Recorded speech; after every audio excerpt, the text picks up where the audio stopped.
Vamos começar, gente, por um vídeo do meu querido amigo Carlito Neto, para a gente ficar bem informado, meus queridos, falando sobre o Javier Milei. Eu publiquei um livro novo chamado Mito, a Cronologia do Caos, onde eu trazia artigos que eu publiquei em portais, sites e revistas, falando sobre o cenário político, a extrema-direita, que eu acreditava que aconteceria no futuro, não só no Brasil, como também no mundo. E lá eu trazia a preocupação que eu tinha com dois cenários em específico: o da Argentina e o do Chile. O da Argentina porque a figura do Javier Milei se vendia muito como uma figura pop ali, conseguia se conectar inclusive através do mundo digital com parte do eleitorado argentino que tinha perdido meio que o credo na política, e também com o Antônio Cast, que conseguia se vender ali também como alguém novo na política, que poderia promover mudanças. A gente viu que lá no Chile o Gabriel Boric venceu a eleição de forma apertada, e na Argentina, desde que o Javier Milei virou deputado, eu alertei para o risco de ele se tornar deputado federal e depois se tornar presidente da Argentina. Pois bem, agora a gente está aí num iminente cenário de talvez ter uma mistura de Bolsonaro com monarca sendo presidente de uma nação tão importante como a Argentina. Bora falar um pouco mais sobre isso depois da vinheta.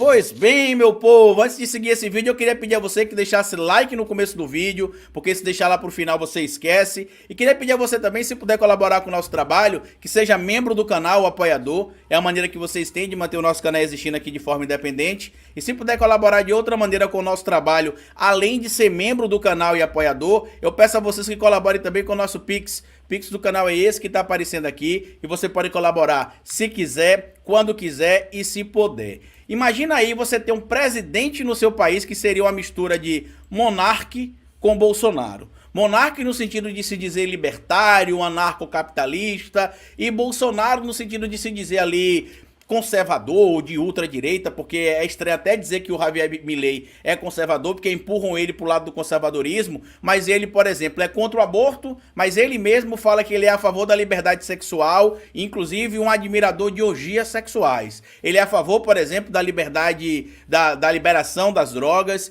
e ele, inclusive, defende várias teorias de conspiração, como, por exemplo, teorias ali sobre o aquecimento global. Ele não acredita, diz que se for eleito presidente da Argentina vai acabar com o Banco Central e trazer ali uma dolarização oficial para o território da Argentina. E a gente está vendo que muita gente na Argentina está perdendo um pouco ali a crença no que diz respeito ao cenário da política, e aí acabou acontecendo o que a gente viu no último final de semana. Ele venceu ali as primárias com a diferença de 2% para a Patrícia Boric, que é apontada ali por algumas pessoas como a pessoa que supostamente venceria o Javier Milei no próximo pleito. Ele teve 30% dos votos e a Patrícia teve 28%. A Patrícia é ex-ministra de Segurança do Trabalho, de uma ala mais conservadora, e faz parte ali de uma coalizão com cerca de vários membros ali, na verdade, da centro-direita, e ela seria ali, em tese, uma figura que estaria disposta, quem sabe, a ganhar a eleição, né? Eu poderia ganhar a eleição. Muita gente não ela estaria disposta, né? Os eleitores argentinos estariam dispostos a votar nela. O que é que seria essa questão ali que envolve a questão da vitória possível do Javier Milei na eleição da Argentina, né? Porque, para quem não sabe, as prévias lá é basicamente o povo ir votar e se decidir quem vai realmente seguir na eleição em outubro, que é a data que a gente vai ter ali o resultado de quem será o novo presidente ou presidenta da Argentina.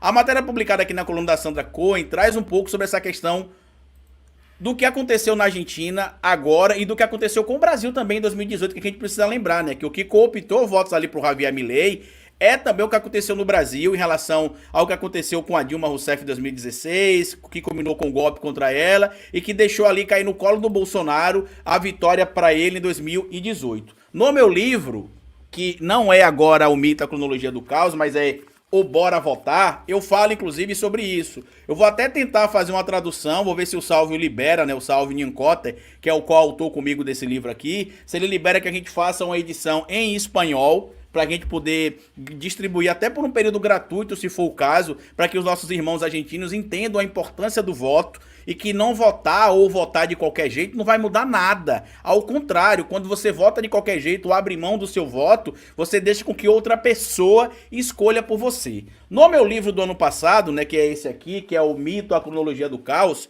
que eu reuni vários artigos que eu publiquei em alguns lugares, eu trouxe aqui na página 113 este artigo aqui, ó, porque muita gente, eu publiquei esse artigo em novembro de 2021, tá aqui, ó, só pra vocês verem a data, ó, novembro de 2021, olha quem está aqui, ó, Javier Milei e Antônio Caster do outro lado, tá vendo? Aqui Javier Milei e aqui, ó, Antônio Caster. Antônio Caster não venceu a eleição no Chile contra ali o Gabriel Boric, mas a gente sabe que a extrema-direita ainda tem força lá no Chile. E olha o título aqui do capítulo, ó. A extrema-direita continua forte, não se engane. Ou seja, eu publiquei isso aqui em novembro de 2021. A gente está em agosto de 2023. E olha o trecho que eu trouxe aqui. Eu vou ler para vocês aqui um trecho do material que eu publiquei, tá? No Brasil, a crescente queda da aprovação do governo Bolsonaro e uma migração de ex-apoiadores para a pré-campanha do ex-juiz e ex-ministro da Justiça Sérgio Moro, muito se tem especulado sobre o futuro da extrema-direita no Brasil e no mundo, já que além da derrota quase certa em 2022 do desde sempre candidato à reeleição Jair Bolsonaro, os estadunidenses já se livraram, entre aspas, de Trump e desde o início de 2021 são governados por uma figura que respeita ao menos o jogo democrático, Joe Biden. A derrota de Trump e a força que o pré-candidato da esquerda, Luiz Inácio Lula da Silva, tem mostrado nas pesquisas de intenção de votos para o pleito de 2022, quase que sempre faz com que a população que apoia o ex-presidente, que é até então o mais bem avaliado da história da nossa república, imagine que o Messias Bolsonaro brasileiro será derrotado facilmente e com a derrocada dele a extrema-direita brasileira cairá junto. Todavia, nossos irmãos latino-americanos, em especial chilenos e argentinos, têm demonstrado que se livrar da ameaça que é a extrema-direita não será algo fácil. Se observarmos o exemplo dos nossos irmãos argentinos, Javier Milei, liderança ligada à extrema-direita, foi eleito deputado com cerca de 17% dos votos. No Chile, a situação é ainda mais preocupante, já que neste momento que as eleições seguem para o segundo turno, quem lidera as pesquisas, ao menos em alguns levantamentos, é nada mais nada menos que Antônio Caster, extremista de direita, filho de um ex-oficial do exército nazista de Hitler na Segunda Guerra Mundial, que fugiu para o Chile com a derrocada germânica. Caster é considerado o Bolsonaro chileno, admira Pinochet, afirmou que se eleito irá tirar sua nação do Conselho de Direitos Humanos da ONU e prometeu transformar o Ministério da Mulher e dos Gêneros em Ministério da Família, como fez Bolsonaro no Brasil. Esses casos em nosso continente já demonstram o quão difícil será superar essa nova onda de extrema-direita que ainda assusta o mundo. Se rememorarmos o início do século passado, lembraremos que o nazismo e o fascismo se ramificaram pela Europa e mesmo com a morte dos seus idealizadores, Mussolini e Hitler, demorou mais de 50 anos para que as ditaduras com vieses fascistas, tanto no velho continente quanto na América Latina, fossem derrotadas. Em menos de 40 anos do início da tal ameaça, ela volta a surgir com força e o clima de já ganhou por parte de pessoas que antagonizam com a direita extremista é preocupante, pois apesar dos sinais que estamos vendo no Brasil com a provável derrocada de Bolsonaro, isso não significará o fim do bolsonarismo. Isso não necessariamente enfraquecerá a extrema-direita. Precisamos seguir atentos, denunciando, cobrando, agindo, levando conhecimento e saberes a todos. Só assim se pode vislumbrar um caminho para início do fim do neofascismo no mundo, ou certamente, ou de certame, perdão, o fim não será, e de certame, perdão, o fim não será tão próximo quanto imaginamos. Tá aqui, ó. Esse livro, infelizmente, vendeu muito pouco, tá? O link dele fica sempre disponível no primeiro comentário fixo. E também disponível na descrição do vídeo, o link dele de compra na Amazon, tá? Não é um livro tão barato quanto os outros, ele custa em torno de R$47, mas é porque ele tem 150 páginas. Muita coisa do que eu escrevi ali, tá?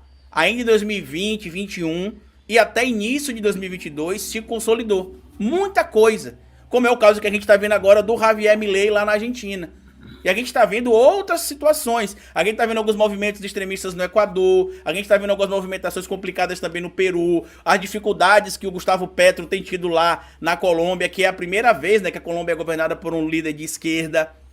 Então a gente precisa ficar atento e acordar. Aqui no Brasil, por exemplo, já tem jornalista como o próprio Guga Chakra dizendo que o Lula tem que estar preparado para uma possível vitória do Javier Milei. Existe inclusive ainda a possibilidade de uma frente governista ganhar a eleição, porque o Javier Milei teve 30%, a Patrícia, deixa eu só trazer para vocês os dados aqui, tá? Para não trazer informação incorreta. Vamos trazer aqui que eu gosto de mostrar os dados. A Patrícia Buriti teve 28% e a coalizão, e o terceiro ficou com 27%, que seria o Sérgio Massa, candidato governista, que é ministro da Economia, integra a direita peronista. Houve quase 30% de abstenção. E aí eu trago a importância desse material aqui, ó, porque nesse livro aqui, por exemplo, o Bora Votar, eu explico que essa onda, inclusive, de abstenção é propagada pela extrema-direita no mundo desde, assim, há muito tempo, mas passou a ganhar muita força a partir de 2006, a nível global, porque nos lugares que eles não conseguem voto para poder vencer a eleição,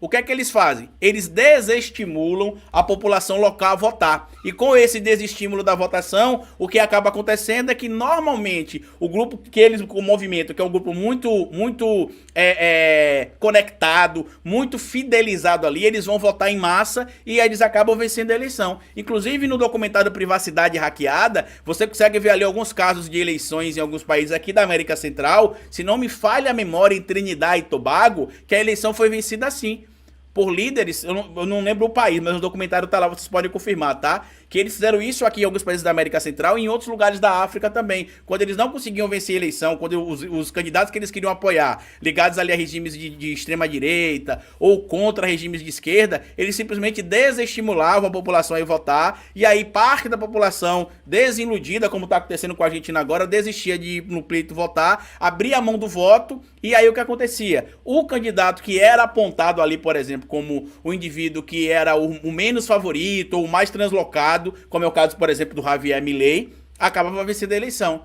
Quando eu digo pra vocês que ele é uma mistura de monarca com Bolsonaro, a única diferença talvez seja que ele é argentino e que ele tem universidade de economia, né? Ele é formado em economia. O resto é exatamente igual. As coisas que ele fala, os pensamentos, o ideário anarcocapitalista libertário é exatamente igual. Eu não sou fluente em espanhol, né? Quando eu tava com os venezuelanos morando na minha casa lá em Tabuna, eu até falava mais, hoje eu falo muito pouco em espanhol, mas eu vou tentar produzir um material em espanhol para os nossos irmãos argentinos. Vou ver com o Salvo se a gente consegue traduzir isso aqui o quanto antes para disponibilizar gratuitamente na Amazon Argentina. Só para quem acessar a Amazon da Argentina, a gente tem como configurar isso lá, para baixar esse material de graça, o Bora Votar, para que eles entendam que esse movimento de abstenção é um movimento global da extrema-direita. Isso aconteceu em Portugal, isso aconteceu na Espanha, isso aconteceu nos Estados Unidos, isso aconteceu no Brasil em 2014 especificamente, 2016, nas eleições em